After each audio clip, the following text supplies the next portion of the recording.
네, 저녁 먹으러 수저, 소주로 이동을 하고 있습니다. 이 집은 제가 예전에도 소개를 한 적이 있죠. 황제 요리가 나온다는 그 수조 딩산 중식당이에요. 이날은 저희가 차로 가가지고 한 1시간 정도가 걸렸는데 상하이에서 고속열차로 가면 한 30분도 안 걸리는 거리라 가깝기도 하고, 무엇보다 이 집은 요즘 중식당에선 볼 수 없는 요리들, 손 많이 가고 시간과 공이 막 엄청 들어가는 그런 요리들이 있잖아요. 옛날 황제상에나 올라가는 그런 엄청난 요리들을 맛볼 수 있는데 가성비까지 끝판왕이라 제가 여러모로 굉장히 좋아하는 집입니다. 그리고 3개월에 한 번씩 굵직한 재료들로 메뉴 전체가 개편되기도 하고요. 그래서 이렇게 분기마다 오게 되는 것 같아요. 벌써 기대되기 시작합니다. 업장은 오피스 건물 꼭대기층 33층에 위치하고 있습니다. 엘리베이터에서 내리자마자 오늘 주제인 청어, 이게 이렇게 떡하니 반겨주고 있었어요. 이 집은 중국판 미슐랭 흑진주 다이아 한개 업장이고요. 내부는 이렇게 전체가 다 룸으로 되어 있는데, 참고로 이 집은 둘이 와도 룸으로 안내를 받을 수 있다는 거 참 좋죠.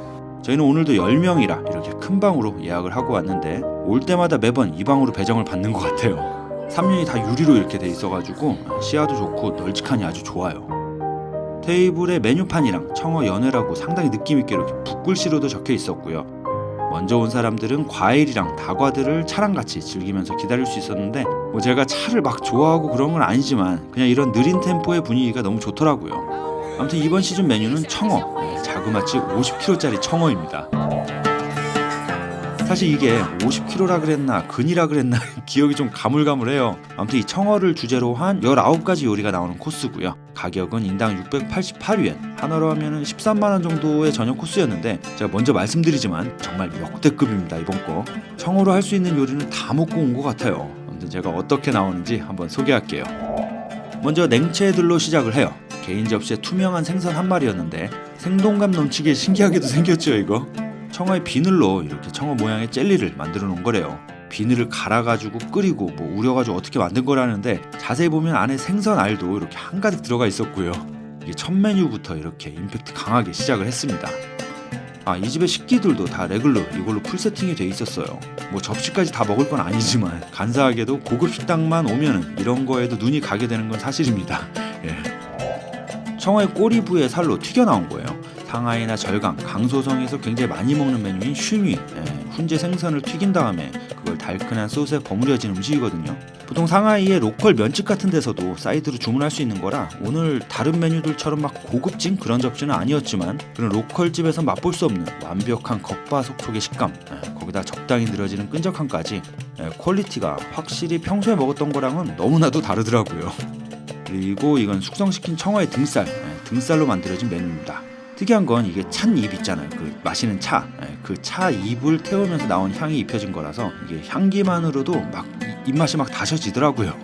묵직한 게 또 폭신하게 씹히면서 그 위에 올려진 파랑 파기름이랑 궁합도 굉장히 잘 맞았고요. 술안주로도 최고였습니다. 이거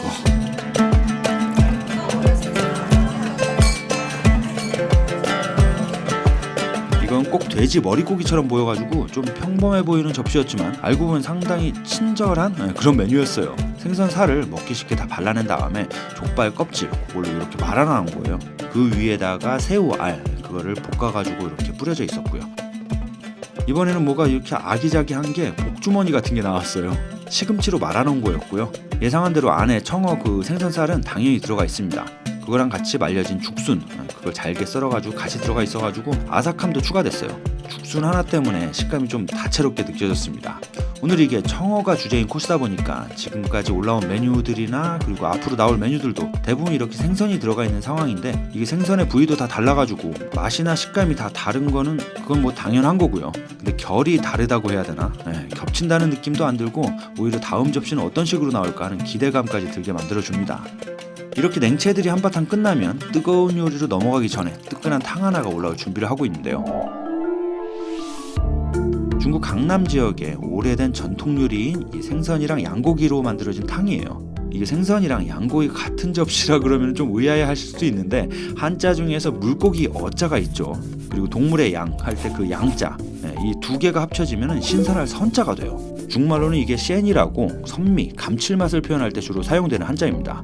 이 어자랑 양자가 합쳐져가지고 선자가 된 것처럼 생선이랑 양고기가 합쳐져가지고 엄청난 감칠맛을 만들 좀 재미있는 그런 메뉴였어요. 일단 염장시켜둔 청어랑 양갈비 그리고 닭발이랑 각종 재료들을 넣고 저온에서 수시간 그렇게 끓여져가지고 얻어진 탕이고요. 내용물은 다 덜어내고 탕만 또 몇 번이고 걸러낸 맑은 탕에다가 황금배추랑 그리고 생선 불에 요거를 살짝 데치듯 익혀가지고 나왔습니다. 일단 탕이 정말 궁금했었는데 탕 요 첫 한 숟갈에는 양고기 향미가 줄을 이뤘었거든요. 근데 뒤로 갈수록 생선 선미의 그 후폭풍이 굉장히 진하게 몰아쳐줘요. 이게 처음엔 저도 굉장히 생소한 조합이라 물음표가 막 한가득 있었거든요. 근데 첫 입을 먹고 와 이게 왜 대중 음식이 아닐까 하는 궁금증이 느껴질 정도로 맛이 정말 일품이었어요. 한 그릇 하고 나니까 등짝에 땀이 송골송골 맺히는 게 몸에서도 굉장히 잘 받는다라는 느낌이 계속해서 들더라고요. 보통 이런 류의 탕은 국물만 먹고 그리고 안에 그 우려낸 내용물들은 잘 안 먹는 경우가 많은데 여기선 안에 내용물인 그 양갈비에다가 따로 추가 간을 해가지고 올려줍니다. 보통 고기를 이 정도 우려내면은 있잖아요. 그 고기의 육즙이 다 빠져나간 그런 거. 그래서 좀 종이짝 같은 식감이 아닐까 생각했지만 이 고기 지방이 좀 넉넉하게 껴있어서 그런 것도 있고 그리고 상태가 괜찮은 양고기라 그런지 탱탱한 식감에 그 육즙도 층층이 다 살아있었고요. 탕도 그렇고 이 덜어낸 건더기들까지 정말 맛있었습니다 이거. 자 요리들에 맞춰가지고 술도 레드와인으로 바꾸고 이제 또 줄줄이 나오기 시작해요. 먼저 청어 꼬리로 만든 요리입니다. 수저우 지역 여기서는 이 청어 꼬리 부분을 가장 선호하는 부위라고 해요. 심지어 12월은 청어 꼬리의 계절이라는 말이 있을 정도로 아무튼 많은 사람들이 즐겨 먹는 것 같아요. 그래서 요리 방법도 굉장히 다양하게 있다고 하는데 아무튼 오늘 이거는 9가지 향료로 만든 그 소스에다가 숙성을 시켜둔 거를 기름에 한번 살짝 튀기고 그걸 라두유로 1차적으로 볶아진 거를 마지막에 또 홍사오 소스에 볶아서 나온 거예요. 그래서 맛은 달큰한 간장 베이스 그게 좀 있었는데 고소한 깊은 맛이 배어있는 게 특징입니다. 이거 봐요. 굉장히 부드럽게 분리되죠. 생각보다 좀 달긴 했지만 그래도 꽤 먹을만 했었어요. 이번 접시도 심상치 않아 보이죠 이거. 청어의 지느러미 그걸로 나온 요리인데요. 지느러미 저거를 먹는 건 아니고 아래 보면은 살이 꽤 붙어 있는데 그걸 먹는 거예요. 이걸 중국의 후난 지역의 황궁라지아어라고 황궁고추 매콤함 안에 감칠맛이 느껴지는 고추를 사용을 해가지고 아주 화끈한 맛을 만들어가지고 나왔어요. 지느러미 외에 청어의 어교 그것도 같이 들어가 있었고요. 어교를 이 황궁고추랑 같이 장시간 찌면서 향을 입혀놓은 거라 어교 특유의 쫄깃함 그 속까지 매콤함이 잘 스며들어가 있었습니다. 생선이 커서 그런지 붙어있는 살도 꽤 크고 그리고 볼살 마냥 굉장히 야들야들해요. 그리고 술이랑도 너무 잘 맞았고요. 그리고 이 플레이팅이 꼭 범선, 그 돛담배를 연상시키는 그런 모양이었는데 순풍에 돛을 올리는 것처럼 모든 일이 순조롭게 다 잘 된다 그런 뜻을 담았다고 해요. 역시 꿈보다 해몽이라고 들으니까 기분까지 좋아지는 그런 접시였습니다. 입가심용으로 나온 이 석류로 만든 캡슐 시원하게 입에서 한번 터뜨려 주고요. 이거는 뱃살이랑 파 그리고 겨울 죽순을 새콤한 소스에다가 볶아진 건데 좀 느끼하더라고요. 이날 제가 유일하게 남긴 메뉴였습니다. 여러 명이서 이런 중식당, 이런 회전 테이블이 있는 식당에 오면은 개인 접시가 아닌 오늘처럼 대형 접시로 나와가지고 쉐어해서 먹는 그런 경우가 많은데요. 급한 사람은 먼저 집어 먹어도 뭐 안 될 건 없지만 좀 기다리면 직원분이 오셔가지고 다 개인 접시로 배달 아무튼 개인 접시에 이렇게 올려주세요. 음식들이 다 머릿수대로 나온 거니까 좀 기다리면 알아서 제 앞까지 온다는 거. 그리고 이 집의 시그니처 메뉴가 나왔어요. 비주얼 정말 압도적이죠. 해풍에 말려진 청어 간 그거를 삼겹살로 하나하나 말아놓은 거예요. 아삭한 식감으로 곁들여진 거는 금화채, 토끼풀이라고도 불리는 것 같더라고요. 삼겹살 미끄덩함 안에 그 생선 간 특유의 미끄덩이 또 느껴지고요. 그리고 안쪽을 보면은 바깥 거랑 또 다른 말린 금화채 이것도 들어있어가지고 아삭함도 두 가지의 아삭함 덕분에 느끼함은 상당히 중화되는 그런 맛이었어요. 이날 메뉴 중에서 평이 가장 좋았던 메뉴 안에 보면 청어의 볼살이랑 청어 간 그 외에 전분 피 청어를 우려낸 탕 그게 베이스였는데 거기다가 두반장을 넣어가지고 사천 느낌으로 간을 한 거래요. 옆에 사천식 연두부인 또화 이것도 같이 나오고요. 이걸 조금씩 덜어가지고 밥이랑 같이 먹는 건데 밥 나온 꼴이 이래가지고 좀 잘못 나온 줄 알았거든요. 물론 더 달라 그러면은 소스로도 준다고 합니다. 상당히 민망하더라고요. 이게 생선탕이다 보니까 감칠맛은 기본적으로 뿜어주는데 매콤 짭조름에다가 두부의 고소함까지 그런 게 다 있다 보니까 완전 난리 나네요 이거. 그리고 전분피의 쫄깃함도 있어가지고 식감도 굉장히 재밌었고요. 저희가 이날 이 메뉴에서 술도 가장 많이 마시고 음식 예의가 가장 길었던 아주 인상 깊었던 그런 메뉴였습니다. 들뜬 분위기를 좀 가라앉히려는 듯 나온 탕 요리였는데요. 그냥 생선 완자탕? 그것처럼 보이지만 이 국물이 수시간 끓이는 닭국물이에요. 완자는 청어 등살이랑 그리고 무로 만들어진 어묵, 닭국물을 한껏 흡수한 상태여가지고 와, 이 메뉴는 옛날부터 전해 내려오는 명료리라고 합니다. 이 완자가 막 시중에서 판매하는 것처럼 막 탱탱하고 그런 식감은 아니었고요. 혀로도 조금만 힘주면 으스러질 정도의 부드러운 식감, 거기다 감칠맛이랑 개운함도 최고였어요. 몸에 열기가 한번 휘감아줍니다. 이쯤에 디저트처럼 보이는 요거, 겉은 과자 마냥 바삭한 식감이고요. 장미향이 굉장히 진했었는데 위에 깨를 덮어놔가지고 고소함은 이미 보장되어 있는 상태였습니다. 묵직하게 씹히는 게 이게 한 입을 씹어보면 와, 이거 디저트가 아니고 요리였구나 단번에 알 수 있었습니다. 안에는 청어랑 새우 그리고 뭐 돼지고기 목살, 얘네들이 라드유에 볶아져가지고 잘게 들어가 있었고요. 올방개도 들어가 있어가지고 아삭한 식감도 있었어요. 이렇게 누가 봐도 굉장히 큰 요리였는데 또 향미는 장미 소스 향이 강해서 그런지 디저트 같기도 하고 좀 상당히 좀 혼란스러웠지만 맛도 혼란스럽게 별미더라고요. 이거 아무튼 상당히 특이했습니다. 이렇게 끝날 듯 끝나지 않고 계속 나오는 요리들, 이게 또 이 집의 매력입니다.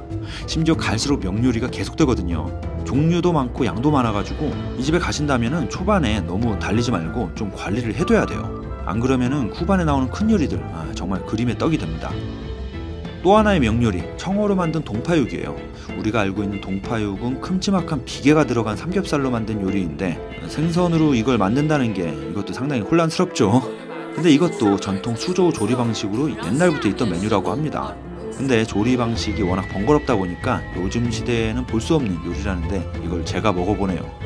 삼겹살도 들어갔고요. 삼겹살이랑 청어살, 버섯이랑 올방개가 이걸 갈아가지고 성형을 시켜서 나온 것 같아요. 소스도 동파육이랑 비슷하게 끈적하고 달콤한 소스였고요. 이게 동파육을 모방해서 만든 게 아니고 엄연히 다른 메뉴다 보니까 식감 자체도 완전 달라요. 굉장히 두껍고 또 굉장히 부드러운 그런 육전을 먹는 기분입니다.